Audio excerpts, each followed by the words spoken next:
All right, welcome back. We are here with the True Strength podcast.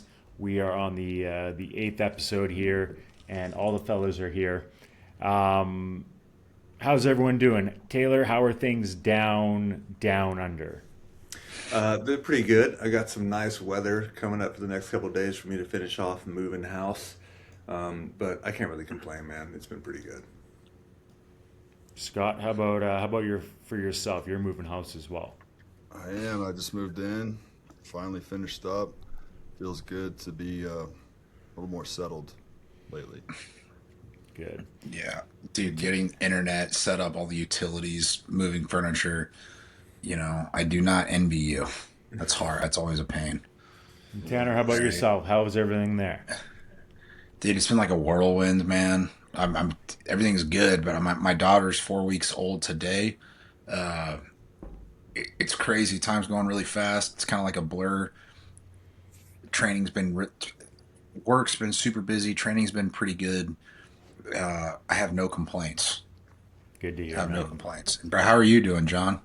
All good. Just my only complaint is it's been almost 50 degrees every day, or about 120, and humid, really humid. So just like you can't Yeah. be outside. It's just not a lot of fun in the desert. And But dude, August, he's still got August too, and August is even worse than July. Not to yeah, be negative, I'm just telling you, bro.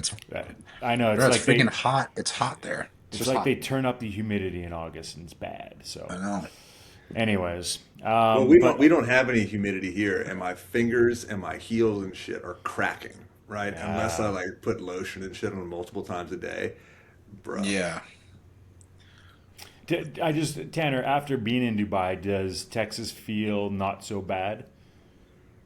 So I've actually been kind of I've been finding myself complaining or thinking, damn, it's hot here. Because it's actually pretty hot. Like end of July, early August is the hottest time of year in Texas. But then I find myself uh, reminding myself to be very grateful because I'm not in Dubai. Not there's anything wrong with Dubai. The weather in Dubai in July and August is brutal. And it's not nearly as bad here in Texas as it is in Dubai. So I just try to have that perspective and I deal with the weather. The weather is okay, man. So I'm not All going to right. complain about it compared to what you're dealing with. All right. So good to hear the True Strength podcast where we talk about the weather. And thank you for listening. Yeah. Well, let's get into training. And we're going to just have this quick discussion question, but it's when does hard training become stupid training? Or, another way to put it is, you're training and what point is it considered overtraining or too much training? Who wants to kick that off? Tanner. Yeah. Tanner, please. Sure. I mean, I'm just no one else gonna. You guys, we got this. We got the raise the hand thing. Uh, I think hard training becomes stupid training when you're training more than 4 days a week. Okay, in my opinion, because if you're training like the way you should be, the max you can really train and recover from it is like three hard workouts a week or four hard workouts a week. And if you're doing more than that, thinking you're going to make progress and make gains, I think you're either going to be taking drugs or steroids or you're just not training hard enough. And so I think frequency matters, but also intensity is very important. And if you're maxing out all the time too, which is what a lot of people end up doing, I think then it can become stupid or a little bit counterproductive. I think you need to have some kind of plan or structure and progression involved with your training. And we could go a lot more into that, but that's kind of like my overall answer. Okay. So You guys have any thoughts on that? if someone didn't have the structure in their life, where do you think they could find that structure? All right, sure. Go work with a really good experienced coach. Go work with a really good experienced coach. Someone that's already done what you're trying to do. All right, like how I would think about it, man. If I have a goal of like wanting to squat whatever 405, if I've never squatted 405, how am I ever going to teach myself how to squat 405? The best thing you can do is go learn from someone that's already squatted 405 or maybe even heavier than that. Someone that has a track record, someone that practices what they preach. they walk the walk. So that's a way to do that. And you're just, what's going to happen if you just work with a coach or you have a good training partner, whatever, you will save yourself so much time, energy, and frustration trying to figure it out on your own when it's just so much easier and faster to go learn it. Okay. And that applies not only for your fitness, but in any aspect of your life as well. But dude, we could certainly go more into, we could delve into that talking point, like when does hard training become stupid training, Yeah. if you guys want. But that's kind of like my surface level answer. You could go into a lot more depth if you wanted. Well, so just to kind of piggyback on what you're saying, finding an expert. There's this kid I was training running back at the local high school, and he came to me wanting advice on his upcoming senior year and trying to make it to college to play college ball. And I thought, dang, this kid is smart. This kid is smart, man. Come to me. And so like I I tried so I'm trying and have tried so hard to give this kid as much information as possible, and he's soaking it in. And a lot of times I feel like guys are afraid of going to you and being like, I don't know, worried that they're not going to be good enough or whatever. You won't give them the time of day, but we certainly will, and the experts will. So, and then as far as when does smart training become dumb training question, that's something we were talking about this morning, in fact. And um, you got to push yourself, but we have clients come to us all the time who work out 5 days a week, and I always ask them, well, is it working for you? Working out 5 days a week? No. All right. You got to push yourself hard enough. Working out more than 4 days a week, it's counterproductive if you're a natural lifter. Couldn't agree more. We could talk more about that too, like why it's counterproductive, because I've literally thought about this extensively and I've made content about it a lot. I don't know if that would interest people, why you don't want to train more than really 3 or 4 days a week. I'm interested But because for most of my career, I have trained more than 4 days a week. So I would love to know. all right, Taylor, feel free to jump in on here too. Do you want to answer what you think first before I go off into a tangent? Not really, man. I'll hear what you say first Are you because sure? well, I can answer it shortly, but I mean, you might change my mind on a couple things, man. All right. Well, I'll tell you why I feel like 3 or 4 workouts a week is really optimal and ideal. All right, for everybody. If you're training correctly and you're training with intensity, you're sticking to basics like the big six foundational exercises. And we'll just preface for everybody listening, that's going to be some kind of squat pattern, deadlift pattern, horizontal push, horizontal pull pattern, vertical push, vertical pull pattern. Okay. Another way to say that: squat, bench, deadlift, bench press, overhead press, strict pull up, strict dip. Add weighted pull ups and weighted dips too.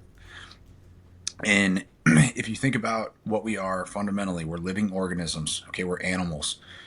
Every animal is going through its life cycle responding to the stress and stimulus that it's exposed to. Training is a stress. Okay. In order to adapt to that stress, your organism needs time to recover and more time to adapt from that training stress. And so, what happens if you're training too often? You're training 5 days a week, 6 days a week. Okay. If you're actually doing brutal training, like real training, like heavy deep squats, heavy deadlifts, heavy presses, weighted pull ups, weighted dips, bro, that shit is hard. It's very stressful to your organism. Okay. And you need time to recover and adapt. That's why you can't be training 5, 6 days a week, because you're never allowing for adequate recovery and adaptation to take place. You guys understand what I'm saying, right? I know you do. Okay. I know, of course, you guys do, but hopefully anybody listening to this podcast understands what I'm saying. Unless you're taking drugs, you're enhanced. If you're doing hard training, but you're training too often, you are never allowing recovery or adaptation to take place. It's a cycle. We are going through the cycle at all times during our lifetime, our life cycle. Okay. That's all it is, man. And so if you're overtraining, training 5, 6 days a week, you're going to be overtrained, under recovered. And it's like picking a scab on your whatever. It's like picking a scab and never letting it heal. You keep picking the scab, opening the scab. The fucking thing's never going to heal. And then you're going to end up with a fucking nasty scar. What happens when training? You stress your tendons, ligaments, okay, or you get injured when you're overtrained. Scott, go ahead, man. I'm Well, sorry. the caveat here is like, you know, you have to train heavy and hard. The intensity has to be way up though too. You know, like if you're just going in the gym and walking around and picking any weight up, moseying around, then you, in my opinion, you could work out 7 days a week. You know, the intensity is a huge factor when we're talking about this. Absolutely. I mean, you could be, yeah, you're working out per se 5, 6 days a week, but what you're really doing is fucking off. Yeah. You're just wasting time. You're not getting value for your time. You're not getting a good return on your training investment. Okay. So people argue with me, oh, I do a 6 day push pull leg split. I do a push pull legs upper lower split training 5, 6 days a week. And my answer all the time is inevitably, okay, bro, if that was really the best way to train, why are not any Olympic caliber elite athletes training like that? Why aren't fucking Division 1 college football players training like that? Why aren't, sprinters, NFL football players, why aren't those guys using machines, cables, okay, gimmicks? Why do those guys only lift fucking barbells, okay? And they're doing hard ass brutal training. It's because that's what actually works, especially if you're trying to get strong and jacked. And remember, this is coming from a strength performance lens perspective. I'm not telling people how to, look good in a mirror and have big shoulders and a skinny waist. So that's an important caveat. Well, and then Did I, like did legs. I answer that? Did I answer that right? Let me know if I didn't. I hope you guys understand what I'm saying. Yeah, I do.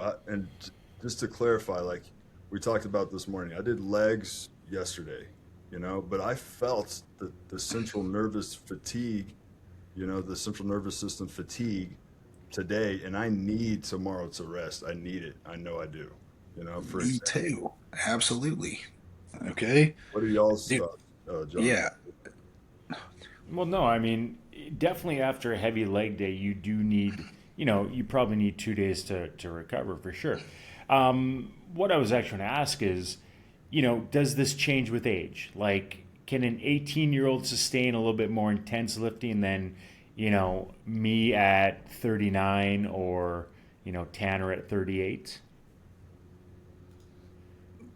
Taylor, what do you think? I think it absolutely changes with age. I think there's really no doubt about that. However, as we age, I think it's useful to note that the amount of training that we have to do to sustain our current muscle mass and things like that isn't actually as high as a lot of people think. All right, but to answer the question, when does overtraining become, or when does training become overtraining? I think I kind of approach the lens of athleticism to everything, right? Like, why are you training for the most part, right? And for me, a big part of it is like maintaining your athleticism, right? And when we're training, we're trying to get stronger and things like that. We actually go through these overcompensation waves, right? It's one of the reasons we utilize the wave system, because you're actually going to try to overreach past your capacity to improve your capacity, right? However, like Tanner says, when we're not recovering because we're doing intense training, right? And it's like, what does your training look like? If it's not intense, then you're really not going to get the maximum benefit out of it, right? And you can fuck off in the gym for hours. But if you have intense, heavy training, we do have to try and push the envelope. However, I think it becomes stupid training when you're starting to cease, I guess, progress, right? You're not seeing the same gains that you are, and you're starting to have detrimental effects, whether you feel overtired or your ligaments and stuff are starting to get niggles and soreness, man, right? So I don't think there's any set tone where you can say this is overtraining, because everybody's, training is going to look so different, whether it's right or wrong. But yeah, man, you just kind of got to pay attention to it. When your progress halts, you're obviously overtrained, right? Yeah. Yeah. And like to answer your question, John, as far as the volume and frequency, yeah, I think an 18-year-old kid or a 21-year-old kid, they probably can get away with training more than less. Okay. But then you could ask the question, is that still better? Is that actually better to train 5, 6 days a week as an 18-year-old kid versus just training 4 days a week hard and actually letting your organism rest and recover and adapt? Okay. And I truly believe an 18-year-old kid training correctly with intensity, mastering the basics, will be better off, better served training hard 3 or 4 days a week and resting 2 or 3 days a week than he would be training 5, 6 days a week. Those are my thoughts, man. I don't know if anyone wants to argue that, like, why is more training better? Bro, I don't think more is better. I think better is better. Well, I think for the most part, I think we agree with that. Like this kid, this high school kid, he was wanting to squat, heavy ass weight like 3 times a week. I'm like, no, and I had to pull him back, and then he saw better progress from it. But what about from like, what about all this talk about perceived rate of exertion, for example? Yeah, RPE or reps in reserve. Okay. Uh, Here's my personal opinion on that. I feel like because those are they're very subjective.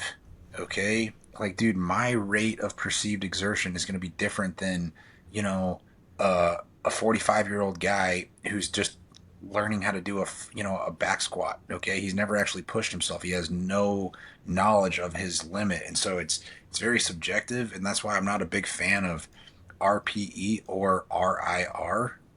Okay, and like if you guys really want to hear the truth on that, you should go listen to Mark Ripito talk about it because he basically just calls it for what it is, and it's basically a crock of shit in a lot of ways. I think how you should look at it is like, all right, are you lifting heavier weights than you did the previous workout, or are you lifting the same weight for more reps? I think the weight on the bar or the amount of load you're lifting in that session, that is really all that matters. Okay, not what your RPE or RIR is. That's why I don't like using RPE or RIR. John and Taylor might feel different. I don't know. You guys do freaking speak up. I don't feel differently at all. I think, like I said, I think RPE. I think it's kind of it's bullshit. All right. I would be much more interested in your actual work output. And I understand that you might not feel great or whatever. All right, and you might feel like you're working really hard that day. But it doesn't really matter considering what your work output is, right? So I'd be much more interested on basically somebody's bar velocity or, look, I know you love data or science-based training, Tanner, but I would much rather see somebody lift on some force plates, see what their actual power output or what their actual work rate is, as opposed to how hard they feel like they're working. I think that number would be more useful. It's no, you don't think that, bro. That's the fucking fact. It is. Okay, that's the truth. There's no gray area in that. That's why I think RPE and RIR are bullshit. And when you see people training like that, basically what they're doing is they're giving themselves permission to train like a pussy. Okay, bro. Because I've done it. There's been days, even this morning, I didn't feel fucking great, bro. I'm like beat up and banged up from heavy squats yesterday. Okay, I didn't feel great my first 3 or 4 sets of bench press, but once I finally got in there and got it done, I did move the bar with a good enough bar speed once I was warmed up enough. If I would have went on RPE or RIR, then I could have just whatever dropped down to whatever 260 and done some weights that's not even going to help me get any stronger. It's not going to challenge me. But I stuck to my program and I did get the weights. It didn't feel great. It's not always going to feel great, but you fucking do it anyway. So that's how you think about it, man. It's very objective, clear cut. Well, I do agree, and I felt the same way, Tanner. But at what point, like, let's say you're going a bunch of nights in a row with very little sleep, for example, So at what point are you like, well, do I dial this back or do I just keep pushing? Well, Are you asking and me, that's a Scott? good question, Scott, because yeah, it's like, if you keep pushing, like Tanner was just saying, I mean, then you're looking at possible an injury, coming up, right? Yeah. I got a kind of a funny story about that. It's just like been kind of like an ongoing joke between me, Scott, and Andrew Okay, the well, past couple of days. just 1 second though, but I'm just going to so I'll say with the RPE thing because Yeah, go for it. I use it and I actually like it because I know for 3 weeks I might be going for a 5 rep max. First one's going to be at a 7 to 8, so I'm trying to leave 2 reps in the tank. The next week I'm trying to leave 1 rep in the tank, and then the third week it's all out, and it's basically you're maxing out as hard as you can. And I find it works because you just build up to that intensity, and that 10 RPE should be the hardest set you could possibly do. It's a true max out set where if you're kind of just if you're doing a 3 by 5 or a 5 by you don't really get that one max out set. So I actually like it because you have that where you're just kind of going all into it. Okay, but you're saying use RPE, and if you did like a 3 weeks whatever bench cycle or something like that, and then you had a max out on week 3, all right, but it's working. if and only if you're actually lifting heavier weights for more reps than you did previously, right? What if you went in and you felt like shit on week 3, you're fucking banged up, and you have to hit your bench 10 kilos lighter, but you still did a 10 RPE, John? Is your program working? Well, then you're just looking at a day where you are beat up. And I mean, then you can adapt it where, okay, so you didn't hit it that day, you're going for it next week and just, add it on. So you can extend that, you can do it. And it's also then it's the question of, are you just going to be a pussy on that RPE 10 day or not? Well, dude, some days it's like, dude, you're not trying to be a pussy. You're just a fucking pussy because you're under recovered. It's just not there. Okay, so I think what you and I are actually saying the same. We're saying the same thing, but we're We saying are. it like in a different way. That's what I think. Like what really matters though is the clear objective data. Have you added weight to the bar or have you done more reps? Because there's going to be days in the gym where a 10 RPE may normally only be like a 10 RPE for me today, okay, because I'm tired and a little bit under recovered, might only be like a 6 RPE for me next week if I'm feeling good that day. That's why it's subjective, and it's like it's you always got to be careful. And sometimes, dude, your body might feel banged up, but you're still capable of lifting the weights fast, and you're still strong. That's what Taylor's saying. That's why. Go ahead, Taylor. And this is kind of because I train a guy who wants to. We're in New Zealand, and it's pretty hard for kids to get into American sports for the most part, right? And I got a kid who wants to go play American football in college, right? And we were kind of talking about this where, especially now, and I don't know if we didn't really have this technology when I was in school, but there's a system called Catapult, and I'm sure there's a couple other ones, but it's all these players now, conditioning drills, and in practice, you're wearing essentially a brawl harness that measures your speed, your heart rate, your perspiration rate, and all that kind of stuff, right? And all that is so coaches can see who's fucking doing the work, right? And one thing those coaches aren't going to care about is how hard you felt like you were working. Okay, they're going to care how much distance you covered in practice. Okay, how hard was your workout? But what were you doing, right? And like you said, one guy might have a RPE of 10 one day, and then another day it's like a 6, but his work output's the same, right? The coach ain't going to care what the RPE is, man, right? So, yeah. Yeah, that's the thing. You And so, got like, I'm gonna go ahead, upload. Scott. I found my catapult from the NFL from a few days of practice, like just the other week. It's pretty crazy. I'm gonna upload it here for y'all. It's pretty nuts, like how much running we did. Go ahead, Tanner. What are you gonna say? So I think what John's saying is, John, you've been training a really long time. You're also a really strong guy. You know your body very well. Thanks, man. You train intuitively, okay?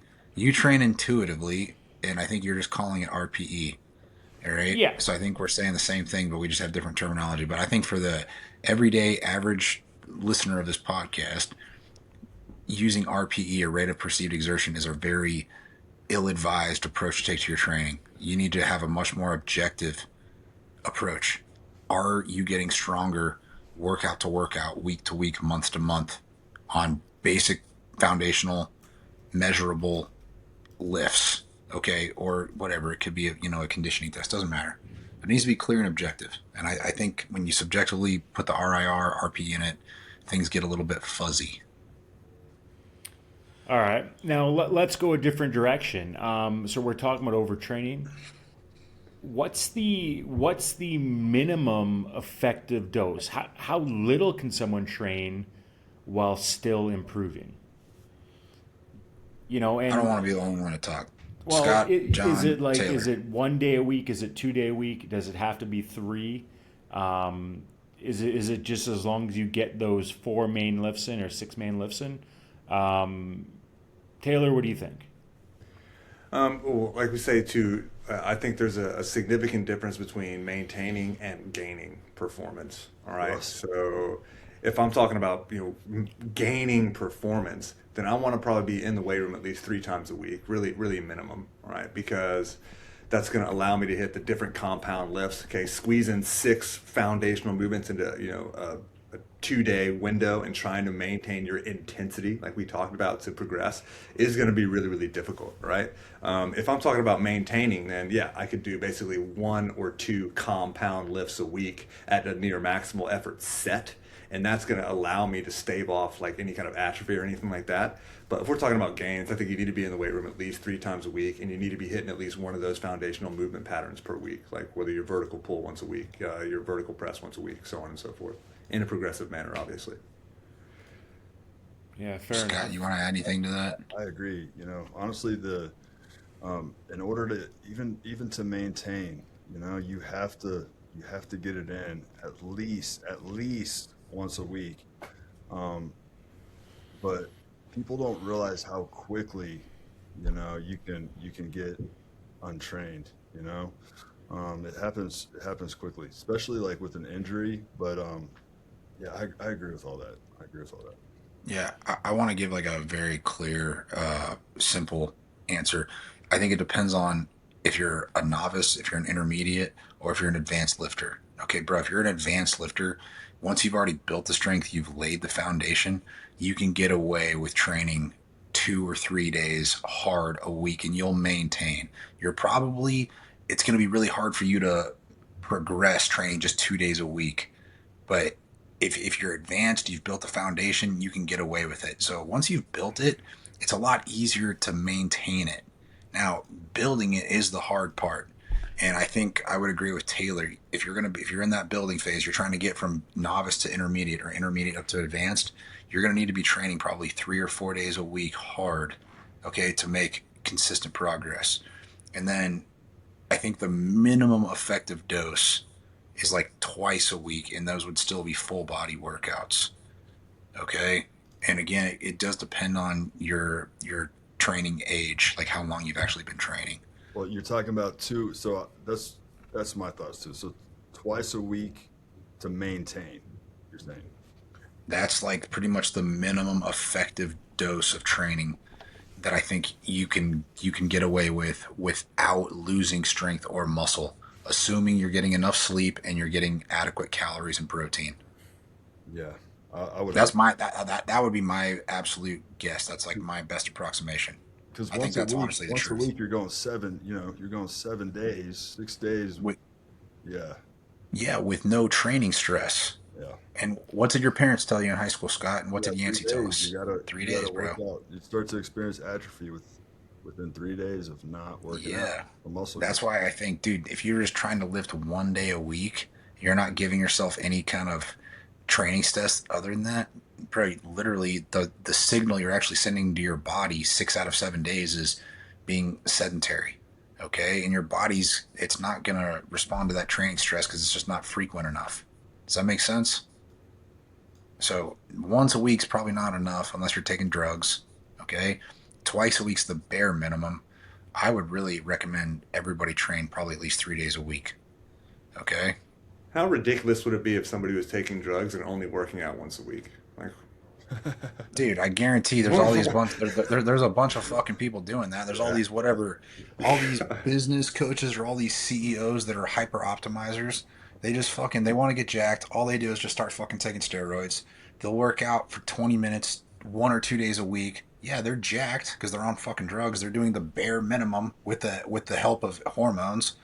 But people fucking do it because people are, they're looking for the shortcut. Well, some people there's suck. been there's been those studies where they give people steroids, they give people placebo, and the people Yeah. on steroids don't work out, and the people not on steroids work out, and the people on steroids make bigger gains. They gain Like, more dude, muscle without yeah. working out. So it Sitting just on goes to their show ass. you. Yeah. Yeah. Yeah. Okay. What do you think's the minimum dose, John? You didn't say anything. You didn't give an answer. I think 2 days a week. If you were to do, 2 days a week, kind of split between the week where, the first day you're squatting and pressing and doing some pull-ups. The second day you're deadlifting and benching and doing some pull-ups. I think if you're a beginner lifter, you would see yourself get stronger. You might plateau at some point and it'd be tough to go past that, but I think minimum that could work for someone. Absolutely. And I Unequivocally. think, yeah. So that's I think I think one a day would not work. Or No, one a it week. wouldn't. Sorry, one a week. Yeah, I know you meant. All You want to right. get to questions? Let's get We some good? questions. We're going to get some All questions. right. Our first, we'll get to this one first because it comes from our guy Alessandro De Lima, and he says, if I'm feeling good, let's say my program was 4x6 and I felt like I could crunch out a few more reps on my last set. Should I, or is it best to follow the program exactly as provided? I'll go ahead and just say, like, look, if it's easy, bust out a couple of reps or add some weight. If you hit that first set of, you're doing a 4x6, you hit that first set of 6 and you go, oh, that was too easy. We're not in the gym with you. We don't know how, so I would say, yeah, add on a little bit of weight and then, give yourself a bit more intensity. That's my response. I want Taylor Scott. Agreed. Agreed. Add some Yeah. weight. If it's just flying up, then it's quite obvious you need to add some weight. If you have one or two in reserve, I'd say, hey, that's probably a good weight. All right, let's just continue to progress from there. Taylor. I don't. If it's the last set of an exercise, man, and you do feel like you've got some stuff left in the tank, then I'm not opposed to banging out the last couple few sets. Kind of like in the Jim Wendler vein. Like, yeah, you do a plus reps set to achieve max stimulus, right, or increase the stress a little bit, so you have a little bit of a larger adaptation to it, man. So yeah, man, I would say yeah. If you got a couple reps left of that, and you throw it off your chest a few more times on the last set, yeah, but don't be doing it every set, man. Thank you for specifying on the last set. That's the important part. Okay, and here's what you want to be careful with, Alessandro. Dude, if you add weight too often, too soon, what are you gonna do the next week? What are you gonna do the next week? What are you gonna do after that, bro? You're gonna run into that plateau, far too soon. And the whole goal of training, and the reason why we usually run on 3 week waves, because probably it's really, in my opinion, the best way to do it to get progressively stronger consistently without hitting a plateau, is you kind of alternate the intensity and the volume. And if you're adding weight too soon, you're going to run into a wall sooner than you have to. So that's my thing. And trust me, the weight is always going to catch you no matter what. It's going to catch everybody. If it didn't catch you, you'd be the strongest guy in the world. Okay? So I think it's best to kind of stick to the program. But yeah, if you have a couple extra reps in the tank on the last set, just like Taylor said, do it. If it's there, do it.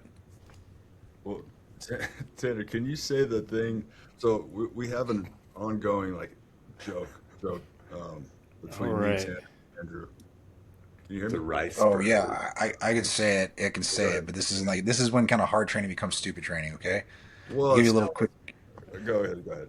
Well, I'll just try. Okay, so we were doing 5 sets of 3 on bench today, and Scott wasn't sure what weight to go, and I was like, all right, Scott, maybe go 340 because you can do that. You can progress that. And then Andrew goes, well, Scott, if you could do 340, you might as well do 350. Okay, and then if you do 350, you just do 360. Okay, like that's like the meathead bro logic of it. If you actually did that, then that would be stupid. Okay, and then at the end of the workout, we did a 225 max rep bench test. Okay, I told Scott, shoot for 30. And Andrew goes, well, shit, Scott, if you're going to do 30, you might as well do 40. Okay? It's like, you guys get what I'm saying? We Yeah. say that over and over and over again. It's like the Yeah. point is like, just go program for yourself. Do something reasonable that you're going to get stronger in a reasonable way week to week. You know. Yeah. But also, have the long term vision in mind. Because remember, training is a lifelong endeavor. It's a marathon, it's not a sprint. So you can't just think about, all right, what am I going to get done this workout this week? Dude, you need to think about what you're going to do for the next week and the week after and the week after. And that's how you're actually going to get the strongest. You got to be patient. You have to actually train and realize Rome's not going to be built in a day. Okay? So have a long-term viewpoint on it. Just out of curiosity, I think everyone knows the question. How many reps did you get, Scott? What? How many did I get, Tanner? I don't even remember. 30, 31? 31. Oh, 31. jeez, Louise. Most I've ever gotten was 27. There you go. Bro, I did it today. I got 13. I fucking laid an egg, dude. I sucked. Hands. I think I could get 15, 16 if I'm fresh. Oh, now I want to go Okay. try this on Friday. Hell yeah. See, Hey, bro, this if is you do it, You have to do it after doing 5 heavy sets of 3 if you're gonna do it fairly. Okay. Don't tell me what I Now, gotta yeah, do. okay. Yeah, Tell dude. me what to Andrew did fucking 20. What did you get? 22, Scott? I can't remember. 22, 23. All Dude, right. we maxed out Next our question. bench, and yeah, that's good. Next Hey, question hey, comes Go ahead. from Blake. Oh, go ahead, Scott. sorry, bro. I gotta jump on this call real quick. I'll be right back, guys. Sorry. Jump back on. It's Okay. good. Don't worry about it. Blake Go asked ahead. the question: what are the best exercises to increase flexibility and mobility? Tanner, I see your face. What are you saying? No, man. You answer that question, John, and then Taylor, you answer it. I mean, exercises. Look, I wouldn't say exercise what we want to use to increase flexibility and mobility, but doing low back squats is going to increase your hip mobility and ankle mobility if you do it properly. An overhead squat is just going to, with even just a barbell, is going to open up everything and kind of working your flexibility. But really, I mean, we're talking actual mobility movements to get yourself in better positions. So uh, that's a pretty tough one to answer Is that because from Blake? Is that from Blake U? I would Like, assume so. Yeah, I like that guy, bro. That guy's he's a professional poker player. Is Okay, he really? dude's crazy. Yeah, bro. He probably makes mad money fucking playing poker. All right, that's besides the point. I'm gonna give very clear answers on this because I have very strong opinions. I would just do the couch stretch and the pigeon stretch. I think those are the two stretches that give you the most value. You can look them up on YouTube, but you're never going to go wrong doing like 3 sets of 30 to 60-second holds on each leg for both of those exercises. I think those two stretches give you really the most bang for your buck. The other answer of mine is I don't see a point in being very flexible or very mobile if you're not strong in those positions either. Okay. That's why what John was just saying, you need to make sure you can do a full depth back squat. You can make sure you can reach down and pick up a deadlift and stand it up with a fully erect body. You need to make sure you can press a barbell over your head with your head through the window with fully locked out shoulders. And then you need to be able to make sure that you can fully hang from a bar and move your head in and out. And then, in my opinion, you're going to be mobile enough as you need to be you're as mobile as you really need to be to go through life injury free. What are your thoughts, Taylor? So a long time ago, I was told by a very good coach, and it's held true for me and for a lot of people that I've worked with, is that one of the best ways to work mobility into certain positions is to try and get into the position itself, right? So if you're wanting to improve your squat mobility, then you need to work towards getting into a deeper squat position. And whether that's used with aids or assistance or something like that, you need to try to achieve the position, right? And if I'm trying to push a barbell back overhead, well, then I need to try to get into a position where I can have my ear in front of the arm and get into that position, right? And whether that's with super heavy weight or something, okay, the best way to work mobility into a position is to try to get into the position itself, right? So that's my number one answer. And then, like you said, you can do targeted stretches. Like if you got tight hips, then yeah, loosening the muscles, specifically your tendons as well, in those positions are going to be helpful. So a pigeon stretch for your glutes, a couch stretch for the anterior or the front of your hip and your quad are all going to be great. Right? But for me, to improve a position, I try to get into the position and hold the position as well as I can. Good Yeah, well answer. said. Well said. Let's go to the next question. All right. Blake also wants to know tips on getting more sleep and falling asleep faster. I got that. I can do that. Yeah, go I'll just ahead. I take a sleep supplement with magnesium glycinate in it. There's a couple other supplements. It's called Sleep and Recovery. I get it from Transparent Labs. I think that helps. I also use one of those dilating strips. So you put it on your nose with the magnets and it widens out your nasal cavities so you can breathe better. So that helps me from snoring. I use a sound machine as well. I like a sound machine because it helps just block out noise. And then I also have been using lately these blue light blocking glasses. Yeah. And I put those on like an hour before I'm trying to wind down. And I notice that like my brain starts switching off. Okay. And sleeping in a cool, dark room. Those are some good sleep tips. There's a few more, but what do you guys got for him?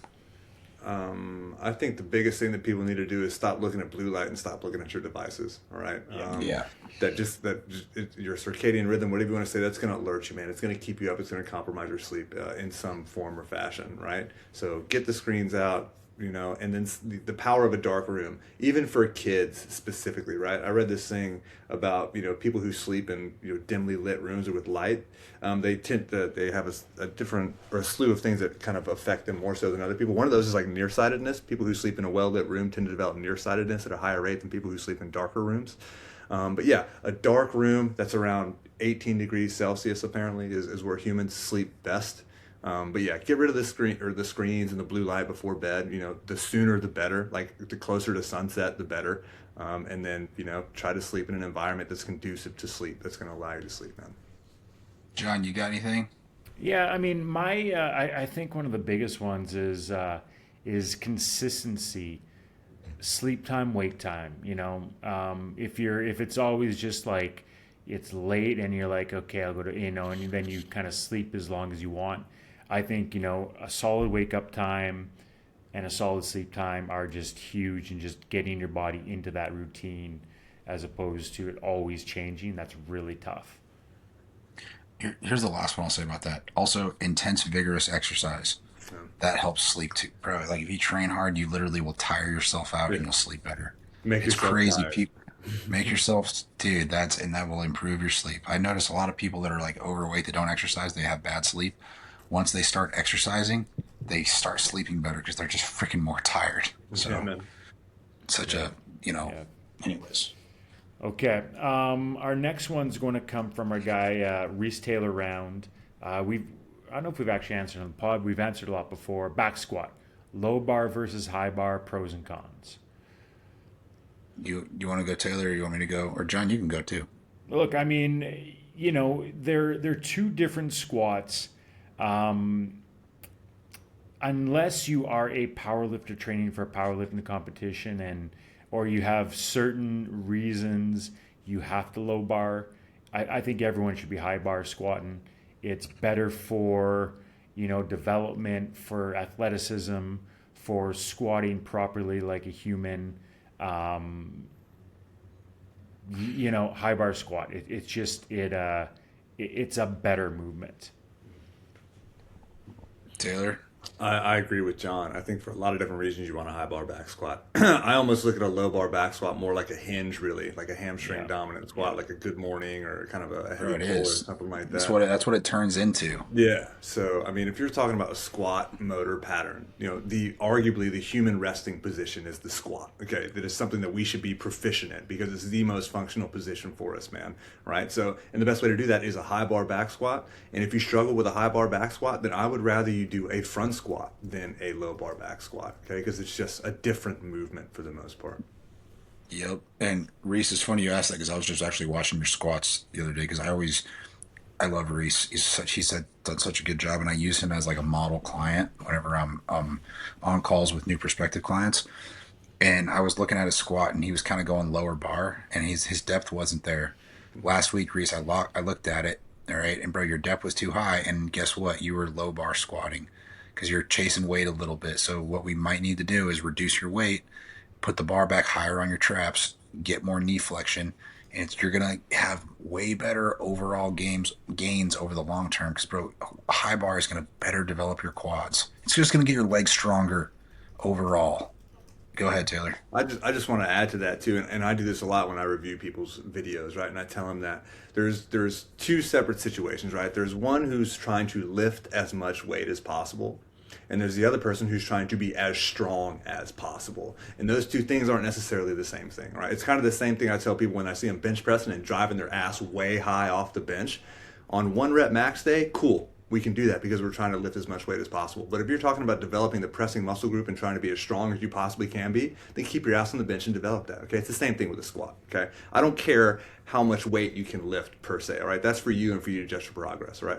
I care about you being as strong as you possibly can be. And to do that, there's movements that are better than other ones.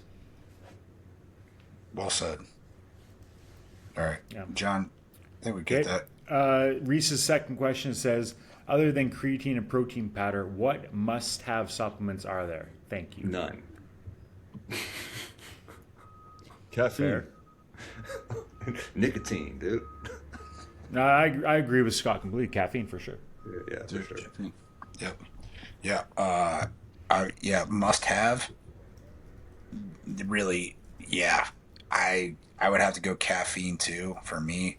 Like, dude, if I had to give up, uh, if I had to choose between caffeine, protein, and creatine, dude, I would probably give up creatine before I would give up protein and caffeine. Definitely, I would Yeah. not give up caffeine. No. Uh, yes, well said, Scott. I feel the same way about Yeah, yeah. I think maybe I would Nicotine. throw magnesium in there because a lot of people are magnesium deficient in today's kind of climate. So, Yeah, and vitamin D. But dude, if like we're talking must have, bro, I forgot to take my vitamin D yesterday. I'm not gonna lie, I forgot. But I definitely didn't forget to drink 2 espressos this morning before I lifted. You know what I'm saying? Yeah, yeah, bro. 100%. Yeah. You know, Yeah, I fair don't even enough. want to talk about nicotine. I think That caffeine was definitely. a joke. Nicotine's not Oh, okay. mandatory. That was a joke. Well, me and Scott use nicotine a lot. It So, can be useful, but anyways, it's not, a must-have. yeah, it's not definitely not must have. That's what I'm trying to say. Especially if you want a large penis, apparently. Yeah. I was thinking about that. So is the opposite true then? Like if you take vasodilators, then Yeah, they're gonna make you bigger. you know what I mean? This Yeah. is Well, really in theory, you think it would. All right. anyway. All right. Okay, Yeah. next one comes from Philip. Philip Dajokovic, and he Oh, says, Dajkovic. This Dajkovic, this is a good guy. I like this guy. what's He's your new. He's opinion brand new. on cold ice and on cold or ice plunging before workouts? Before workouts. Okay, Tanner says no. Taylor says no. Yeah, Scott? does it work? Does it work for you? I mean, to me, either way. If you want to do it, fine. But you're wasting your time, in my opinion. Yeah. And And I'll just go ahead, John. Sorry. no, I'll mostly agree, except, and this was back when I was the biohacking guy. Um, they did find before endurance workouts, doing an ice bath actually helped because it took longer for your CNS to heat up, which then allowed you not to get tired as fast. But before strength training, I can't see it being effective. I do not see it being a good thing. So I don't think you should be doing a cold plunge before strength training for sure. Yeah, definitely not. I think and they've even shown studies that if you do cold plunging after strength training, it's actually detrimental to your recovery because you want that inflammatory response after strength training. You literally want it. I think the best time to take cold plunges is first thing in the morning as soon as you wake up if you're going to get like straight to work. I think they can be good for your cognitive benefits. It'll wake you up, make you more alert, and it may improve your cognitive function, but it's certainly not going to improve your physical performance. In fact, it may impede it. But I think So also you could probably make let's say you are like Tanner Shuck and you're going to the gym at 5 a.m. If you were to go do a 90-second, ice bath before you went to the gym, Tanner, you'd be awake, right? You would Oh, be dude, awake. you would be awake for sure. But then again, I wouldn't want to go into the gym being freezing cold. It's going to take me that much longer to warm up. Or if my body's really cold, bro, maybe I would increase the risk of pulling a muscle or straining Yep. something Yep. as So I well. mean, different ways to look at it. Yeah. Um, and then Philip's second question: are you a big fan of sauna use after workouts or in the evenings? Uh, I'm a big fan of sauna use in general for a lot of different reasons. Number one, I just think it feels good. I like to get in there and I like to sweat and I like to be in the heat and feel that. But it's also going to be, I mean, for me, you sitting there with an elevated heart rate, it's kind of like a pseudo zone two for me, right? Right. If I go in there, I sit there, I'm going to get a sweat on, my heart rate's going to be elevated. And I think it's pretty good, man. Anyway, yeah. to, to me, it's just I would rather not deal with the dehydration. Then I have to just drink that much more water. It's like that. That's how much. I don't know. I think I think with the ice bath and the sauna, we're talking about the 2 to 5% range of of how this is going to affect your your health and yeah. longevity. So a little bit. You're kind of majoring in the minors a little bit. And so, Philip, I'm just going to say, before I ever worry about taking an ice bath or sauna, I'm going to try to get an extra hour of sleep. That's my answer to you. But if you could figure out how to get an extra hour of sleep, I would worry about that before I would worry about the sauna or the ice plunge. Yeah. And I mean, there are a lot of studies that say sauna is super healthy for you, right? So, Yeah, really. yeah. If you do that, though, you should ice your nuts while you do it because it can have detrimental effects to your fertility. Fair. Fair. I Next. don't know if I don't think he was being serious right there. Were you? Somewhat, yeah, to be fair. All right, Jesus. Well, let's talk about that. That's good. Next week's show. Talk about that. Michael Connolly asked a question. Explain the difference in pre and post workout fueling before a cardio session and strength session. So I think he's saying, what should I have pre and post when I do cardio versus strength? All right. Michael's a good guy. New client. Has he done his consultation yet? No. Okay. Scheduled.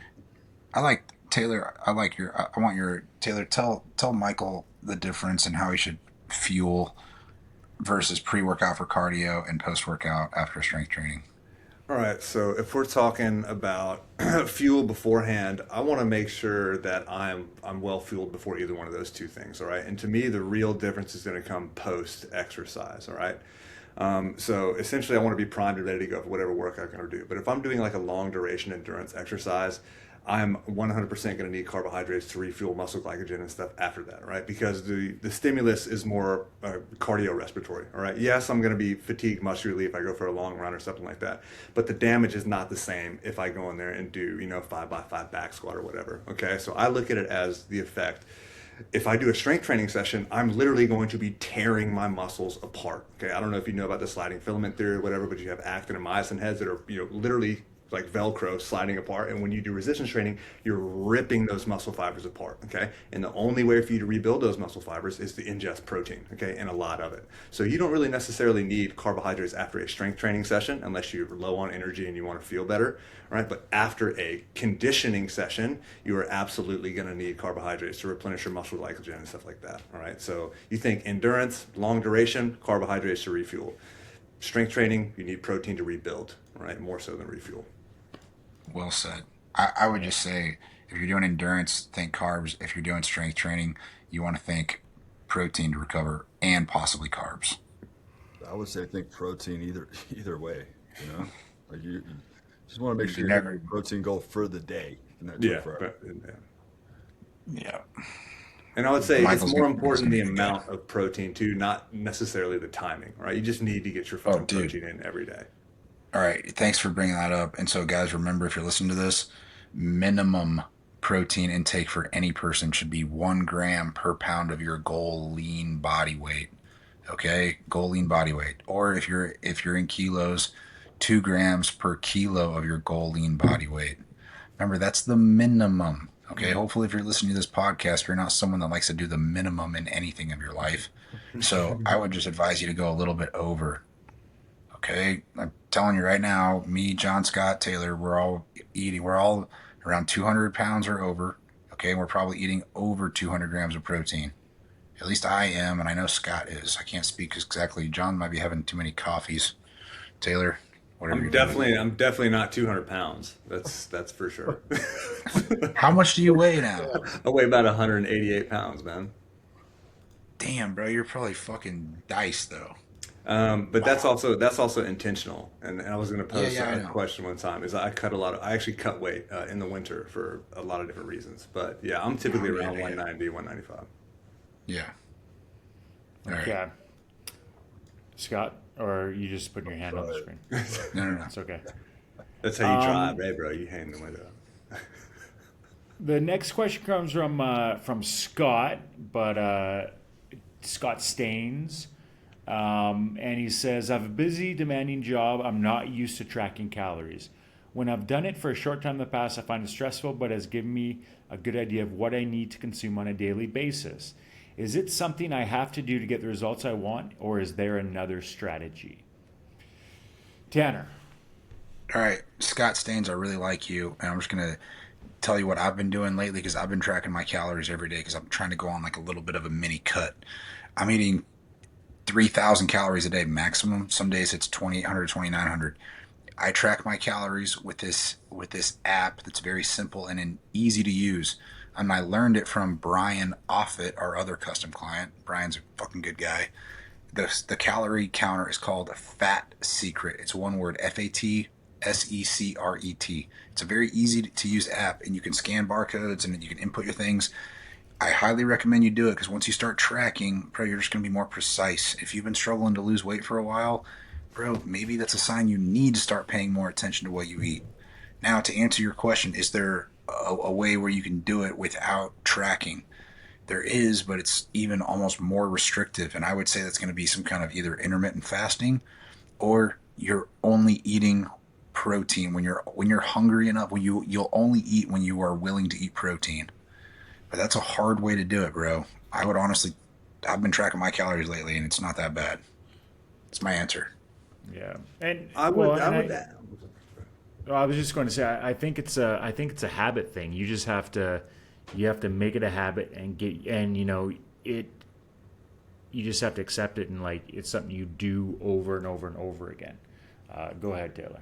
I would ask why is it stressful to track your nutrition? All right. I mean, I understand it can be tedious or it can be like another step, but I don't understand why that would be stressful, man. And I would argue that everybody should know what you're putting in your body, man. And I'm going to say it 1,000 times for those who listen to me, man. Like, what is the definition of a drug? Okay, it's a substance you ingest that alters the chemistry of your body. That's food to a T, man. It's the most powerful thing you put in your body. You do it multiple times per day. Why don't we fucking know what we're putting in our bodies? Okay, that's the battle, right? And the only way for you to really know or to get an understanding of it is to track that kind of stuff, man. So those people who track their nutrition, they're going to be more successful than those that don't, for a lot of different reasons. And I'm not saying that's the reason that they're going to be successful, but the more you know, man, the more you know, right? So just look at it pretty objectively, man. Okay, what are you putting in your body and why are you doing it? And when you track your nutrition, that's going to explain those two things to you, man. And I say it's pretty paramount. If you're serious about your health and living as long as you can, as well as you can, then you need to track it, man. Or at least you need to start tracking it so you have an idea.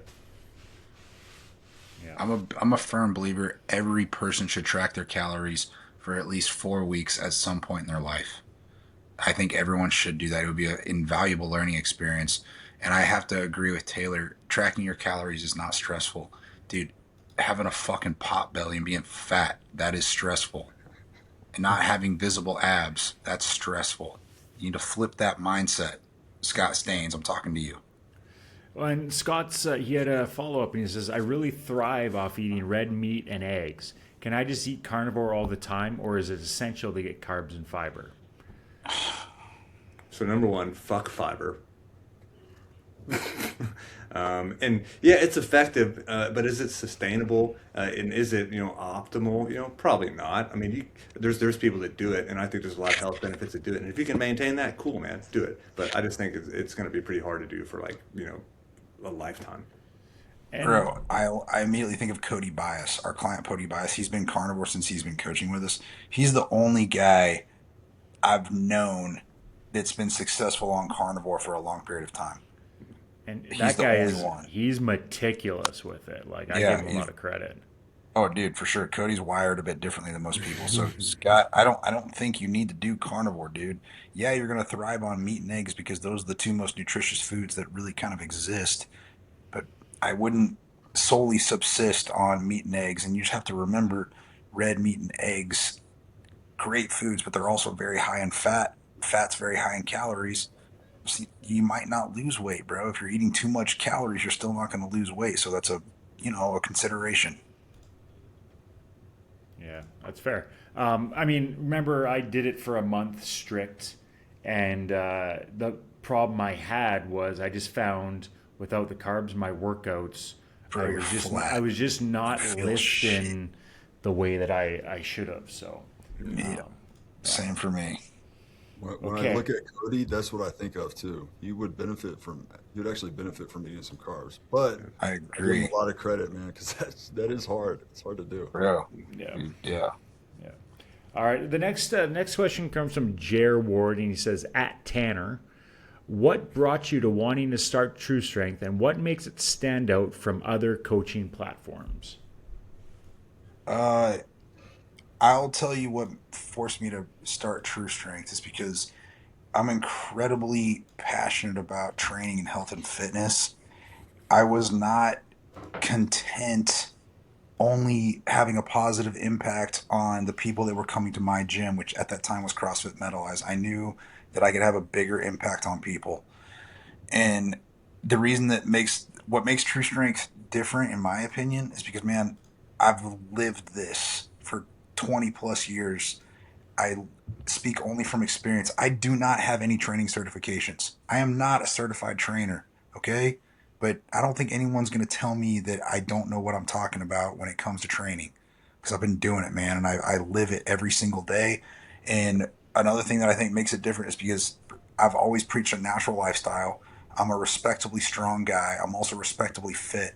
I'm always in shape, and I tell people the truth about everything. It's really, in my opinion, it's as simple as doing pretty much the big six lifts, eating 10 to 12 different foods, eating real foods, sticking to basics.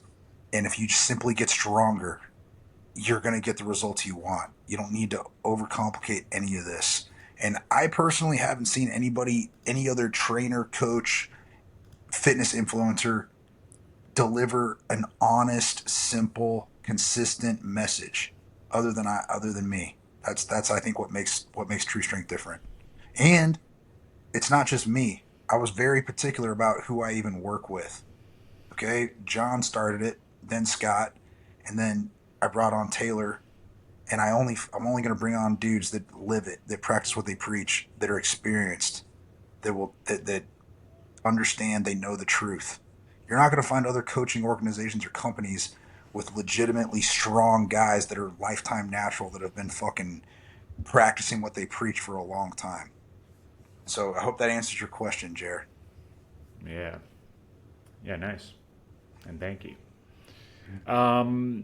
Jer has one more question, and we'll just go through it quick. But if he says, if you came down with alpha gal syndrome from a tick bite and red meat wasn't an option, what would be your go-to protein source?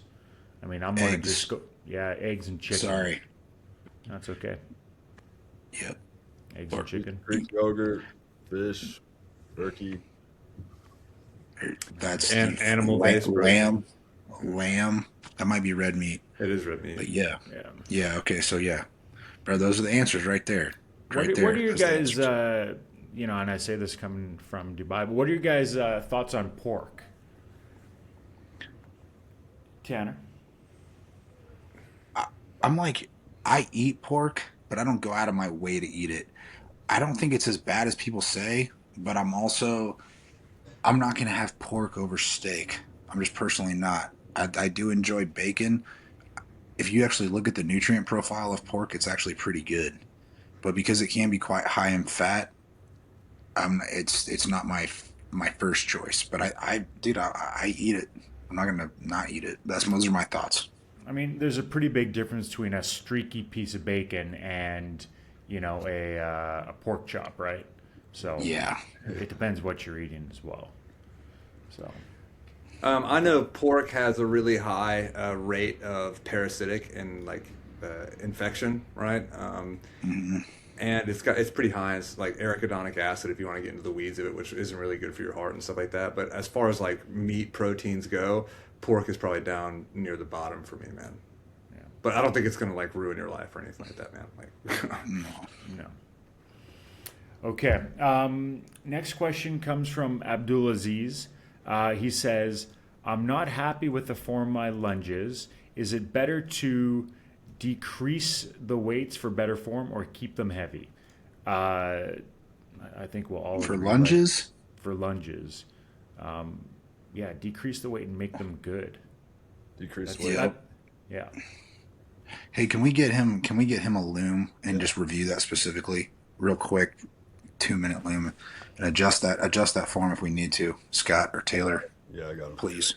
Thank you very much. And then he asks a funny question to follow up, and he says, why does 20 kilograms, or basically 45 pounds, feel different between a barbell, dumbbell, and plate? Well, they're different objects and different, weighted differently.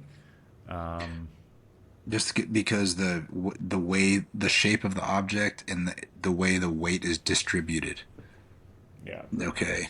Yeah, That's going to be like, so if you think about it, like say you had a barbell and you had 45-pound plates on it. Most times, that'd be 225. You got 2 plates on each side. But if you took that barbell and you put all 4 plates on one side of the barbell, then you try to lift it up.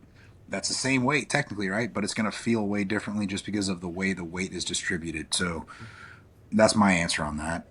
Yeah. I mean, a 45-pound dumbbell is going to, or a 20-kilo dumbbell, it's very easy to move. It's a small object. Yeah. Where a 20-kilo barbell, it's tough to move around, right? Yeah. Okay. Next question comes from Remco Band. I really like Remco. Remco's a good fucking guy. Yeah. He says, "What supplements do you recommend for a 50-year-old athlete like me?" Notice he said athlete. Hey, What do you dude, recommend? Remco played professional, dude. I He was know, a soccer. professional football Yeah. player. So he's fucking legit. Okay. Soccer. Football for him. He's European, bro. He'll Well, probably get when pissed you off say and call us out. professional football player, people are going to be listening like, oh, like with Scott? Oh, American football player. All right. Anyways, you guys go. Let's all try to give Remco. Let's all try to give Remco one essential supplement. All right. I'm going first. Creatine. All right. Caffeine. I'm going to say caffeine, vitamin D, useful. Scott? Yeah, fish oil, protein, supplemental protein. But and he's saying 50-year-old, right? So like, it doesn't change much. It doesn't change much with age. I will say that. Thank you. So Remco, you could be 60. I'm gonna probably be telling you the same things, man. Take creatine. Take a good whey protein supplement. Vitamin D, magnesium are really good because most people are deficient. A fish oil. Did I forget one, Taylor? Let's say, just as you get older, I would say maybe like a collagen protein, because collagen is going to be really useful for your tendons and your ligaments and stuff like that, right? Especially the framework for that. So if you want to start eating more collagen in its true form, or like a collagen protein, it would be helpful, right? Not mandatory by any means, but it would be helpful as you get older. Yeah, I think the biggest ones, the creatine is really important. Creatine can be consumed by anybody at any age. It's going to be beneficial. Whey protein is a very good one. Caffeine, I like that. Vitamin D and magnesium, because most people are deficient, and vitamin D and magnesium, they can be challenging to get solely from a whole food diet. So hopefully that answers Remco's question. And Remco does have one more, and he says, what is your favorite high-protein meal? So, a meal that's high-protein. I have a Tanner? favorite high protein snack. Okay. Right. Well, and I honestly, it sounds kind of weird, but I like to take Greek yogurt and I like to dump a bunch of protein powder in it. Right. And then I'll take to be in full disclosure, I take Greek yogurt, I dump a scoop or a scoop and a half of strawberry whey protein in it, and I cut up half a banana and I put it in there. And it's like kind of a strawberry banana like pudding or whatever. But it's like 70 something grams of protein. So That sounds amazing. Dude, that's legit. I actually have some strawberry protein. I'm gonna fucking do that today. I like that. Scott? I was thinking steak and eggs. I love steak and eggs, and the steak has to be grilled. Grilled steak, eggs, scrambled, either way. Love it. John? I was going to just say steak, just, high protein. It's delicious. I'm gonna do one that I do. I'm gonna kind of copy Taylor. I like taking fat-free Greek yogurt because it's high in protein, low in calories, and I mix it with orange juice and blueberries in a blender, and it's like having a smoothie. High protein, you got carbs, you got real fruit. That's a easy, very fast, high protein snack or meal that I have on a regular basis. That's my answer. Yeah.